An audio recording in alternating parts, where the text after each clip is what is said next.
No way. No way. That cannot have been it all this time.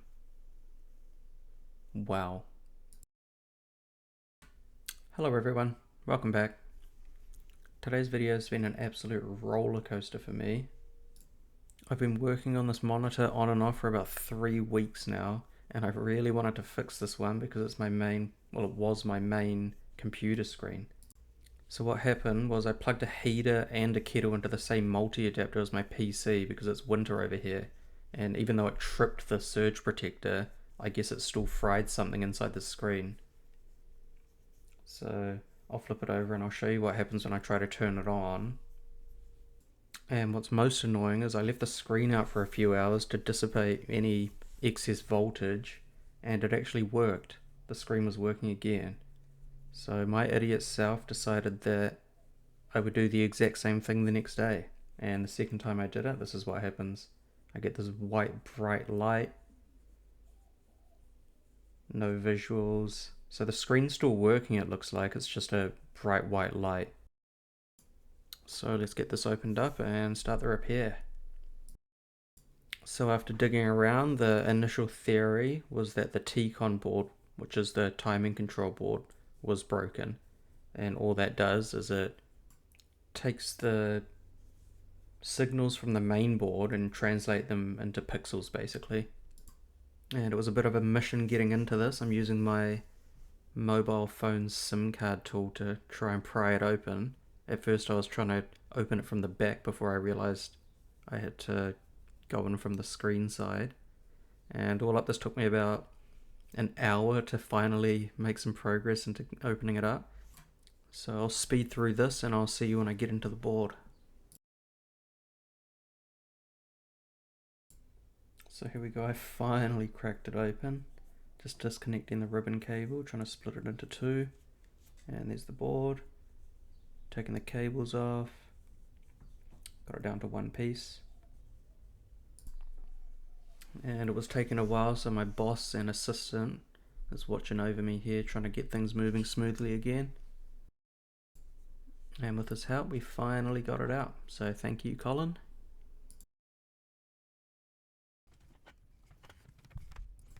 So the first thing I started doing was testing the actual pins themselves. And I didn't know this at the time. The OL means open loop. I thought it was saying 0. So I was under the impression that those were all broken pins when that was actually a normal thing. So this stumped me for probably 3-4 days even. I checked these pins probably 100 different times. So you can see the varying ohms here. All of the ones on the left side were getting about 7.7. The ones on the right were reading low, and the OL ones were, I thought was 0, but were actually correct open loop.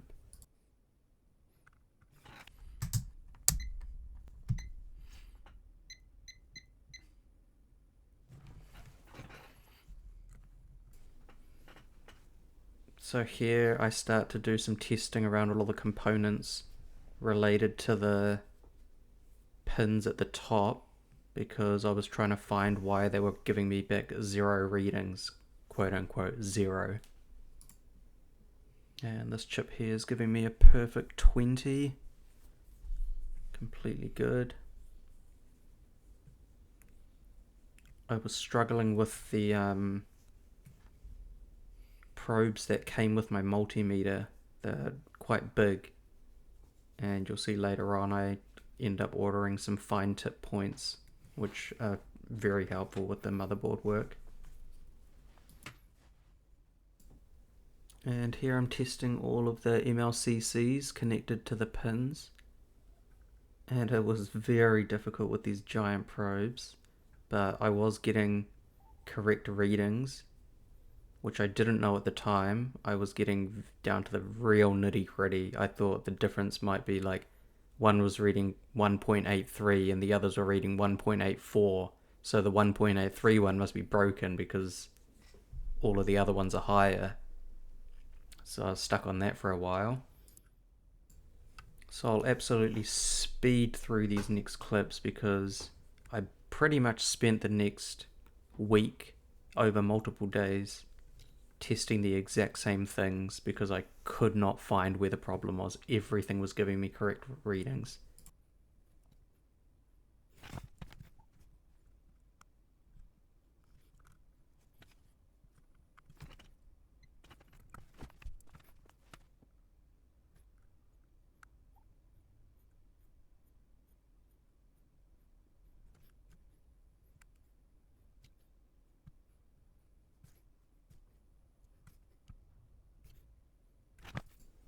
So I finally start to do something else. I'm taking a closer look at the connector here. Just really trying to find anything because everything I've tested below that was working and I still thought the connector was broken. So removing the side of the board here just to remove any other possible reason. Now I'm not sure why I turned the multimeter on there and then instantly proceeded to start cleaning the board, but it worked for the coffee machine, so stick to what you know, I guess. So I'm giving it a general clean, and then the goal was to take off the connector and then test it separately and the board.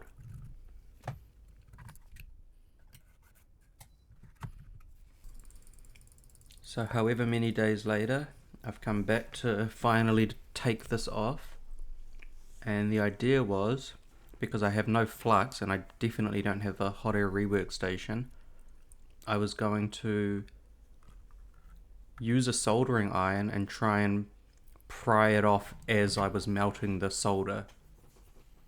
And let's just see.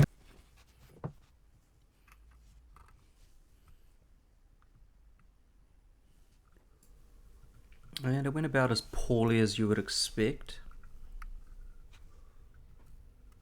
The head I'm using is way too big.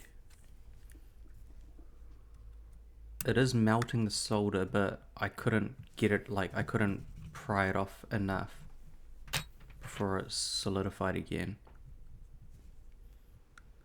And then as soon as I saw that black, I was like, oh no, that's burning the plastic. I need wick.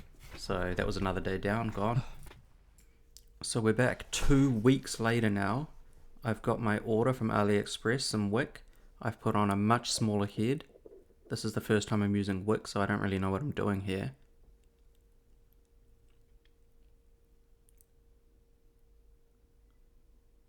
But I could see it was absorbing some of the solder. But obviously the connector's still stuck down.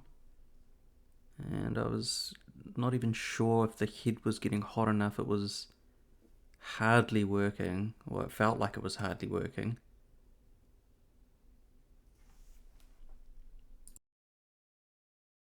And this is where I was like, this can't be the way, this can't be right. So I just start looking around. I end up seeing a big splotch of solder on another piece. So here's where I'm like, okay, I can at least test if the wick's working and if I'm doing it correctly. And then you can see it's soaking up quite a lot. Bit tricky to use because it kind of gets stuck. You have to melt it and remove it all at the same time. So I got some of that off and cleaned it up. And then I didn't really know what to do.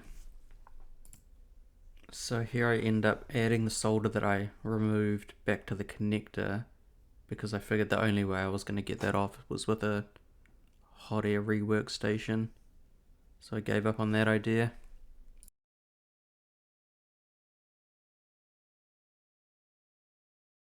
And here I'm back for the final time because my new order came.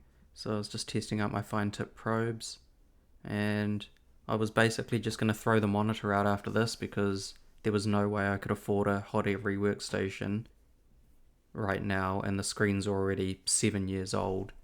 So there was basically no way I could repair it.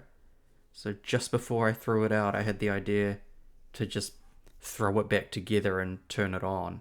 And of course, when I did that, it worked. So I grabbed it, I set it up, and let's take a look.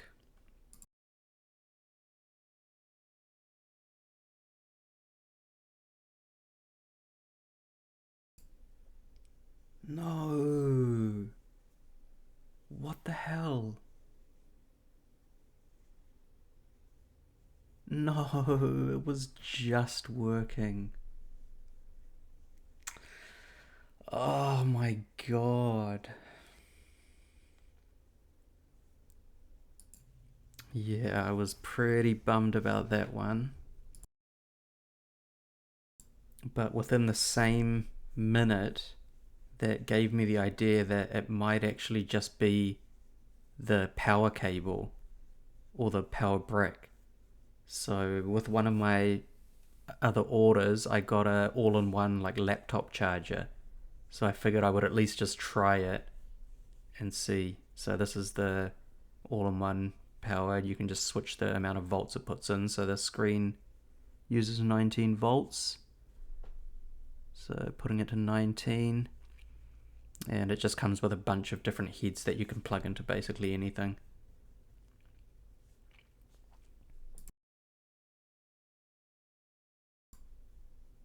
Oh my god, that was it. No white. Yes, that's it. Alright, so I set up a browser and I'm going to plug it into the display port.